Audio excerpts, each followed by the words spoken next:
اللہ تبارک و تعالیٰ نے اپنی مخلوقات کو پیدا فرمایا تو ان مخلوقات میں سے سب سے زیادہ عزت والی جو مخلوق پیدا کی وہ انسان کو پیدا کیا۔ مخلوقات تو اس کی لاتعداد ہیں، بے شمار ہیں۔ سمندری مخلوقات الگ سے ہیں، رینگنے والے الگ سے ہیں، چلنے والے الگ سے ہیں، اڑنے والے الگ سے ہیں۔ پھر انسانوں اور ان حیوانات اور حشرات کے علاوہ جنوں کی تعداد الگ ہے، فرشتوں کی تعداد الگ ہے، حوران جنت کی تعداد الگ ہے۔ اس مالک نے بے شمار مخلوقات کو پیدا فرمایا، لیکن ان مخلوقات میں سب سے زیادہ عزت جو عطا فرمائی وہ انسان کو عطا فرمائی۔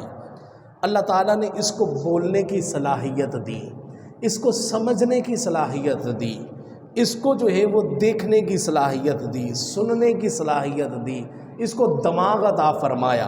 اور یہ انسان انہی خداداد صلاحیتوں کی بنا پر ترقی کرتا ہے، اپنے معاملات طے کرتا ہے اور دن بدن آگے بڑھتا چلا جا رہا ہے۔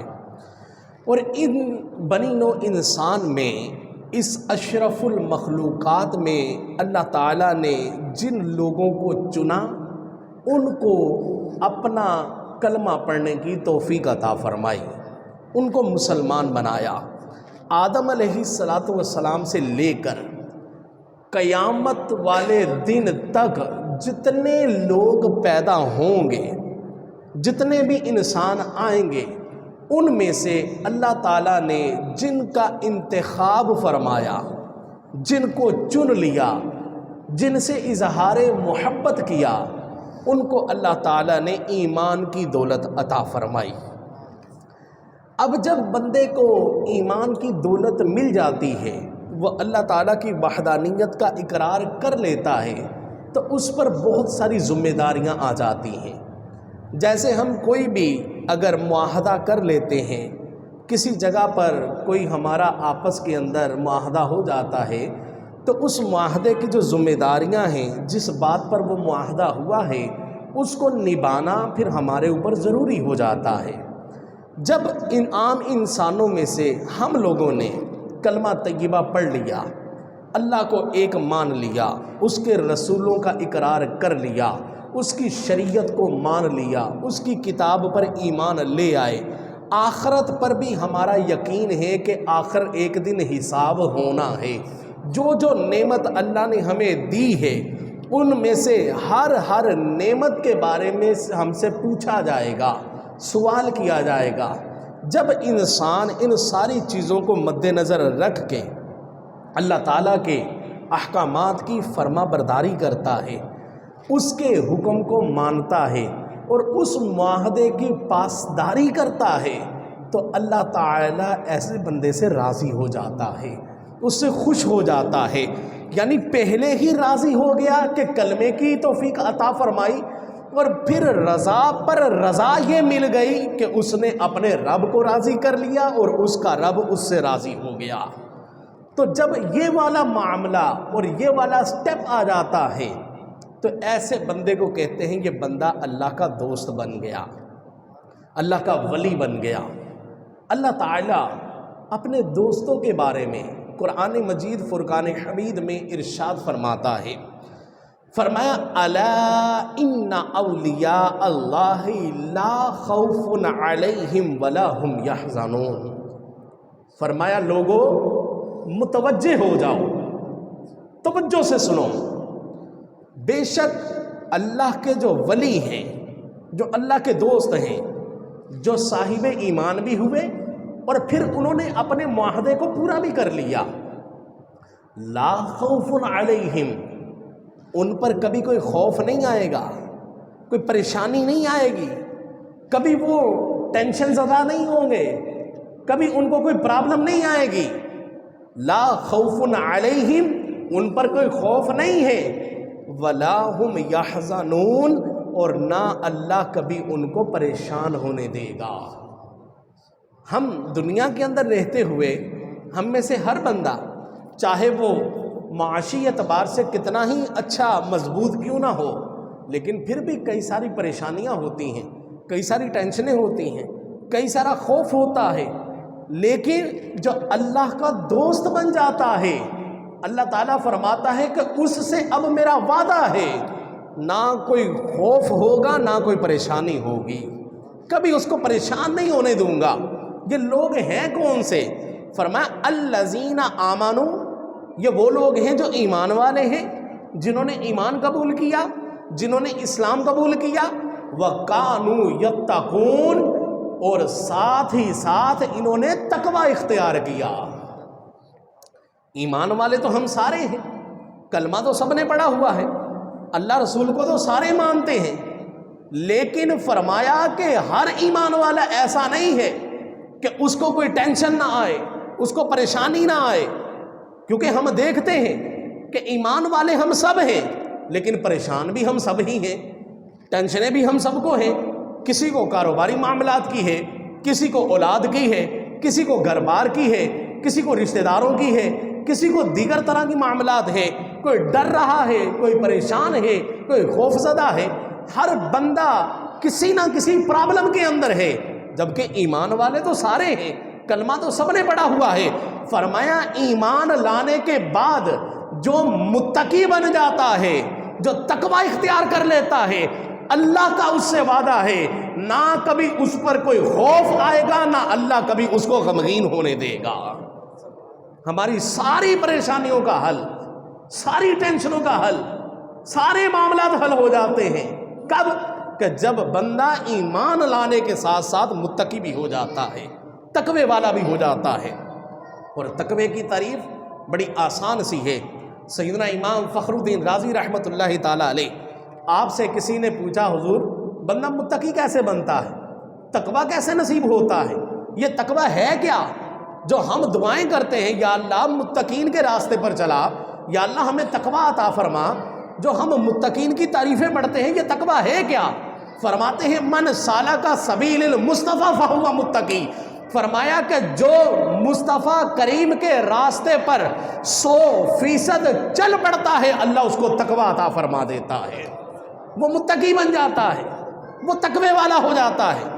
وہ یہ نہ سوچے میں کیا کر رہا ہوں، بس دل کے اندر اور ذہن کے اندر یہ بات ہو کہ میں اپنے یار کے راستے پر چلا ہوا ہوں، میرے محبوب نے جو کام جب بھی جس بھی انداز میں کیا، بندہ اس کام کو جب اسی انداز کے اندر کرنا شروع کر دیتا ہے اللہ تبارک و تعالیٰ اس کو متقی بنا دیتا ہے، اس کو تقوی والا بنا دیتا ہے، اس کو پرہیزگار بنا دیتا ہے۔ اور جس کو اللہ پرہیزگار بنا دے اللہ اس کو اپنا دوست بنا لیتا ہے، اور جس کو دوست بنا لے اس کے سارے غم اور سارے خوف اللہ تعالیٰ دور فرما دیتا ہے۔ کتنی بڑی آفر ہے، کتنی بڑی ہمارے لیے یہ خوش نصیبی ہے۔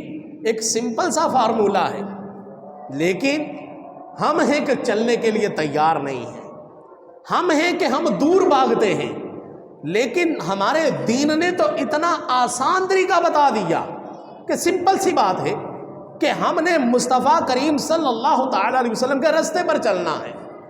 آپ نے نمازیں پڑھی، ہم نے بھی نمازیں پڑھنی ہیں۔ آپ نے معاشرے کے اندر جس طرح کی زندگی گزاری ہم نے بھی اسی طرح کی گزارنے کی کوشش کرنی ہے۔ آپ نے رشتہ داروں کے ساتھ رشتے کیسے نبھائے ہم نے بھی ویسے ہی نبھانے ہیں۔ آپ نے مسلمانوں کے ساتھ حسن اخلاق کیسا برتاؤ کیا ہم نے بھی ویسا ہی کرنا ہے۔ آپ کا چہرہ کیسا تھا ہم نے اپنا چہرہ ویسا کر لینا ہے۔ آپ کا لباس کیسا تھا ہم نے اپنا لباس ایسا کر لینا ہے۔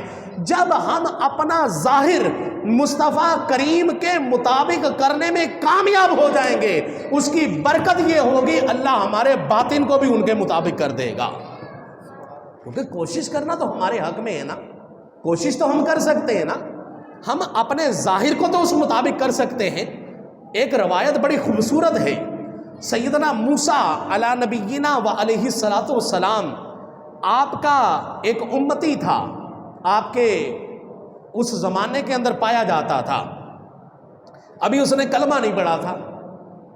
اس کا طریقہ کار کیا تھا کہ وہ موسیٰ علیہ الصلاۃ والسلام سے وہ کوئی اس کو لغزش تھی، کوئی معاملہ تھا۔ اب وہ جس طرح ہمارے ہاں بچے بعض اوقات بڑوں کی نقل اتارنے لگ جاتے ہیں، تو ہوتا یہ تھا کہ موسیٰ علیہ السلام کا وہ جو وہاں کا رہنے والا بندہ تھا وہ موسیٰ علیہ السلام کی نقلیں اتارا کرتا تھا، وہ نقلیں اتارا کرتا تھا۔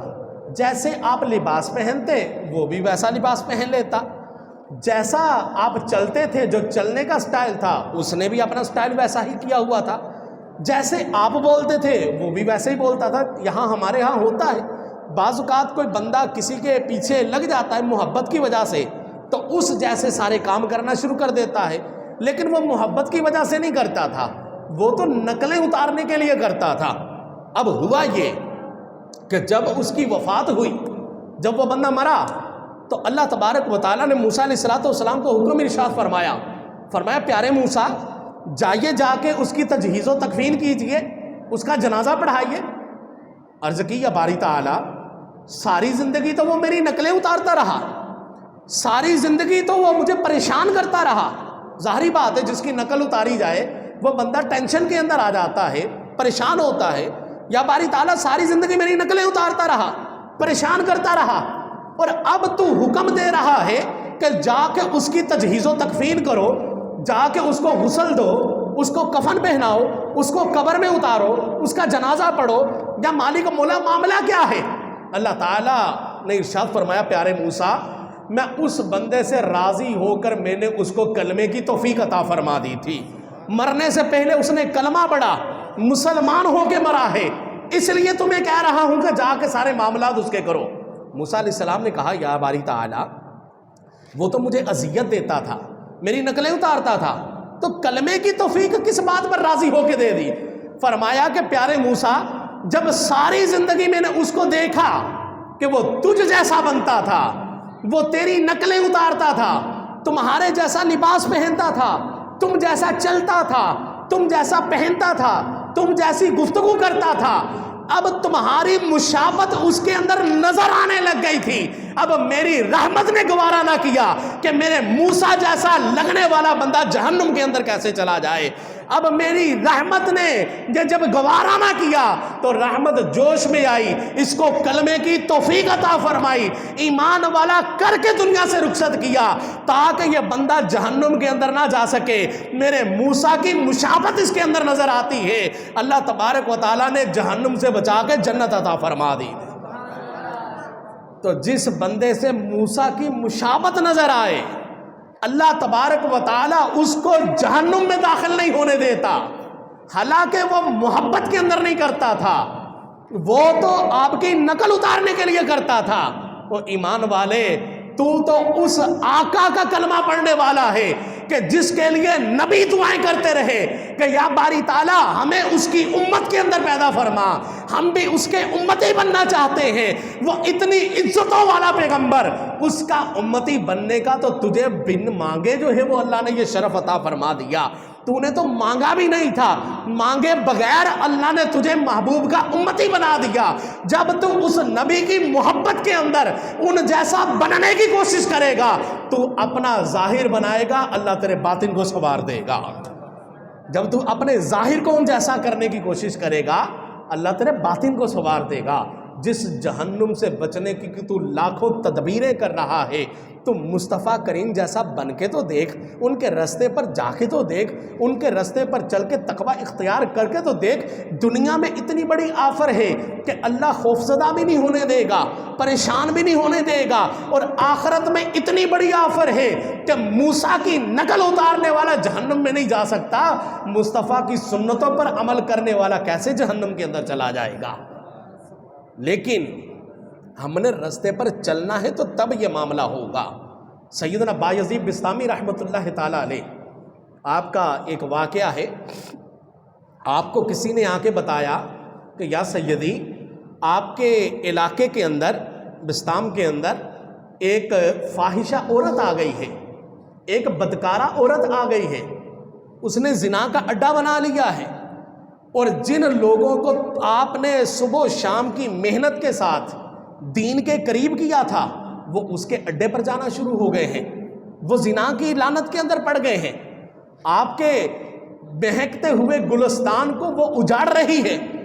سیدنا بایزید بسطامی رحمۃ اللہ تعالی علیہ کو جب پتہ چلا تو آپ کو بڑا افسوس ہوا کہ یار لوگوں کو اتنی محنت کے ساتھ میں دین کے قریب کر رہا ہوں اور یہ بدکارہ اور فاحشہ عورت لوگوں کو جو ہے وہ زنا جیسی لعنت کے اندر ڈال رہی ہے۔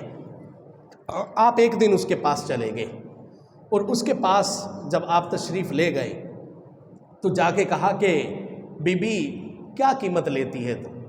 اس نے کہا کہ میرا ایک رات کا خرچہ اتنا ہے۔ آپ نے اس کو اس کے پیسے ادا کر دیے۔ فرمایا کہ آج کی رات کوئی دوسرا نہیں آئے گا اور جو میں کہوں گا وہی تجھے کرنا ہوگا۔ اس نے کہا مجھے پیسے چاہیے، وہ مجھے مل گئے ہیں، اب جو کہیں گے میں کرنے کے لیے تیار ہوں۔ فرمایا وضو کر کے آؤ۔ اس نے وضو کیا تو آپ نے 2 مصلے بچھائے، ایک مصلے پر آپ کھڑے ہو گئے، پچھلے مصلے پر اسے کھڑا کر لیا۔ فرمایا کہ میں نماز کی نیت کر کے تلاوت قرآن کرنے لگا ہوں، تو نماز کی نیت کر کے خاموشی سے پیچھے سنتی رہنا ہے۔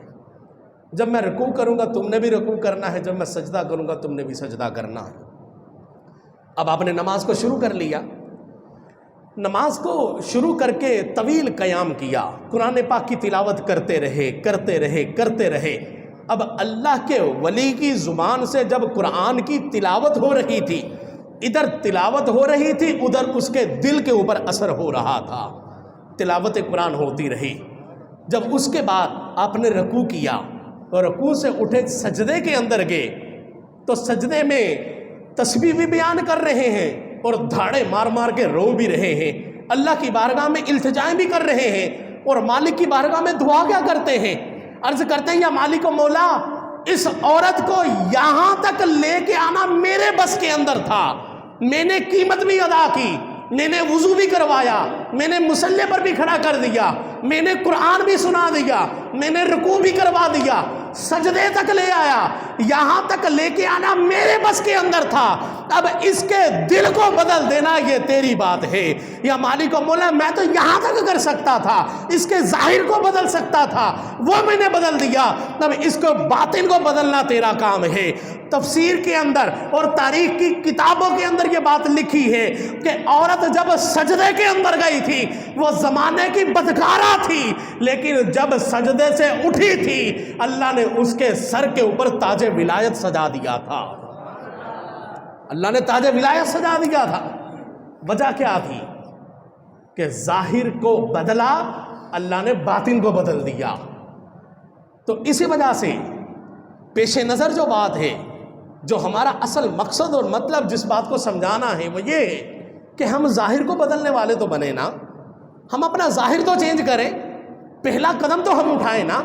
وہ کتنی مشہور حدیث پاک ہے، آپ نے اکثر سنی ہوگی، اللہ تعالیٰ ارشاد فرماتا ہے کہ ابن آدم میرا بندہ، میں اس سے اتنی محبت کرتا ہوں کہ جب یہ میری طرف چل کر آتا ہے میں اس کی طرف دوڑ کے جاتا ہوں۔ میرا بندہ جب میری طرف چل کے آتا ہے میں اس کی طرف دوڑ کے آتا ہوں، اور فرمایا میرا بندہ میری طرف ایک قدم بڑھاتا ہے میری رحمت اس کی طرف 10 قدم آگے بڑھ جاتی ہے۔ اب بندہ بھی تو بڑھنے والا ہو نا، یہ بھی تو آگے آنے کی کوشش کرے، یہ بھی تو کہے نا کہ مولا میں نے کلمہ پڑھا ہے، میں نے تجھے ایک مانا ہے، میں نے تجھے خدا تسلیم کیا ہے، میں تجھے مانتا ہوں اور میں تیری ہر بات مانوں گا۔